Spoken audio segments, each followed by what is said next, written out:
Hear me out. It's been a while I posted a video on this platform, and that's because technically I've been away.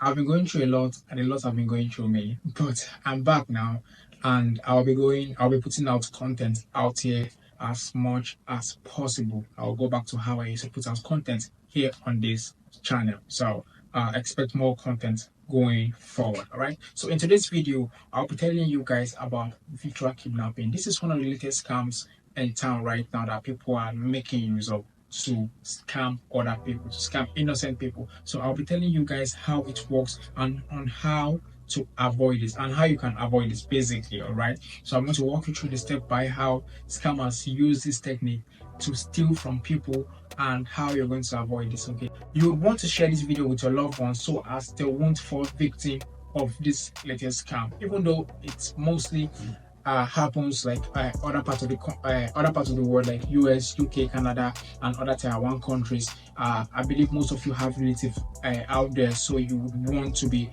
wary of things like this, and you help them stay away from scammers like this, so like they wouldn't fall for this scam, right? And before I proceed, like I always say, this is strictly for educational purposes only. All right, so treat this as for educational purposes only. So without wasting much time, let's get down to business. So here's how this works. Stay with me. Let me get the story for you. All right. The dad wakes up on a Saturday morning and he receives a call from the daughter. The daughter is on the other end. Is basically crying on the phone and telling the dad that he has been kidnapped, and the dad should do as the kidnapper say. So now the dad is basically under duress and he doesn't know what to do. He's scared. That's his only daughter. He doesn't want to lose her. He doesn't want anyone to hurt her. All right. So he's definitely going to do everything that his kidnappers say. So he calls back, and the daughter still takes the call and tells him, "Dad, I'm being kidnapped. I'm not hurt yet, but please do as the kidnappers say." All right. Definitely, if you're in this man's shoes, you would want to do the same because your daughter's life is on the line, right? So now, what does the man do? The man talks to the kidnappers, and kidnappers basically tell him that here's what you need to do. You need to send some amount of money to this bank account, or basically you need to buy crypto and send it to so wallet for us to release your daughter, right? So the man is in duress, he's scared. What is he going to do? He buys crypto and he sends it to the wallet that this kidnappers instruct him to. All right, so they keep extorting him. The more he sends, the more they tell him to send, and he's scared. He doesn't want to report the issue to the police because they're already threatening him that anything, if they report this case to the police, he's going to lose his daughter. He's basically scared, so he wouldn't want to report it to the police. So they keep extorting him until he gets to the point where he's fed up. He has lost all his money and he decides to report it to the police. Put this in mind that at first he was scared, and if you're in that kind of situation, you'll definitely be scared. Imagine your holy daughter calling you and crying that she has been kidnapped. All right. So he wasn't thinking at that point. He just wanted to make sure that the daughter is alive and she goes unharmed. All right. It gets to the point where he reports the issue to the police. Now the police are trying to investigate this, and now it hits the man that the daughter, which is in college, definitely has a roommate. The man decides to call the daughter's roommate, and asks, what happened? How did my daughter get kidnapped? And the roommate is confused, telling the man that no, your daughter is here with me and nothing happened to her. She has not been kidnapped. So what happened in the background? What happened? Basically, these scammers found a way to clone the daughter's phone, and SIM card, such a way that they clone her voice also and call this man, telling the man that the daughter has been kidnapped. All right, so put this in mind that there's a way they do clone the voices, which will make it sound like it's actually your loved one on the phone. So this man was scared and he was thrown into the whole fear and everything, and that's why he did everything the scammer said. So they were not kidnappers, the daughter wasn't kidnapped, and here's how this thing works. Like I started saying, her phone was cloned, her SIM card was cloned, and her voice was also cloned. So basically, these people have been monitoring her and the father, monitoring the conversation for some time now. And they also cloned her voice, cloned her SIM card, and everything that she possibly use to communicate with the dad. Now dad has lost his money and her SIM card is basically still cloned.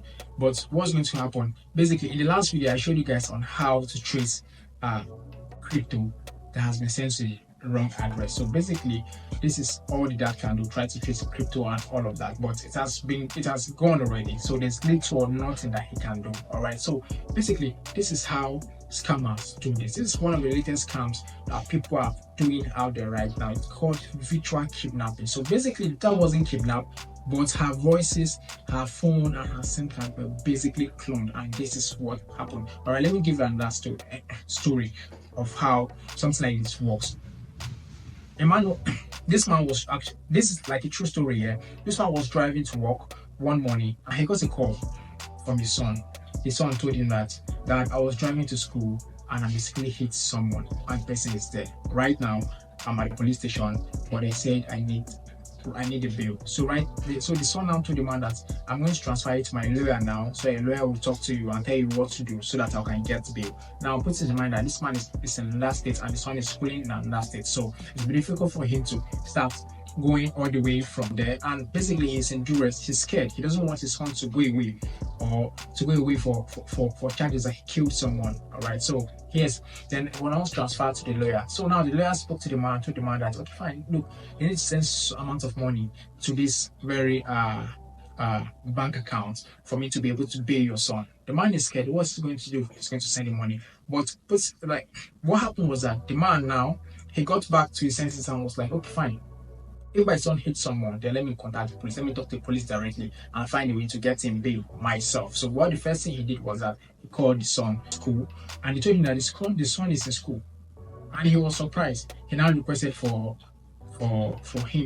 he requested that he should talk to the son, and he gave the phone to the son and he spoke to the son, and he was confused. Only to discover that his son was basically virtually kidnapped. All right, so this is another way by which people kidnap other people virtually. Basically, the person wasn't kidnapped, but the phone and SIM card and other parts of everything was basically cloned, and that's how they were able to get access to the father's number and call the father. So basically, this is how this works. Right, I hope this explanation was very clear, and I hope people out there will be able to know how this works and avoid this. All right, so here's are the tips I'm going to give. Whenever I get a phone call from someone, from a loved one, that's the person has been kidnapped or something, all right, try to verify first. If the person have any friends or any roommates, or the person is staying with someone, just try to verify before you proceed with any payment or any ransom. All right, and also make sure you report the case to the police first before you proceed with any other thing. All right, so thank you for watching this video. I hope this was helpful. I hope you learned from it, and I hope no one's going to fall victim of this crime or this virtual kidnapping that scammers are putting out there. I hope no one falls victim of this. All right, so don't forget to subscribe to this channel, turn on the post notification, also share this video to any loved one or anyone that you think this video will be helpful to, so that the person doesn't fall victim of these crimes either. All right, like I always say, see you in the next.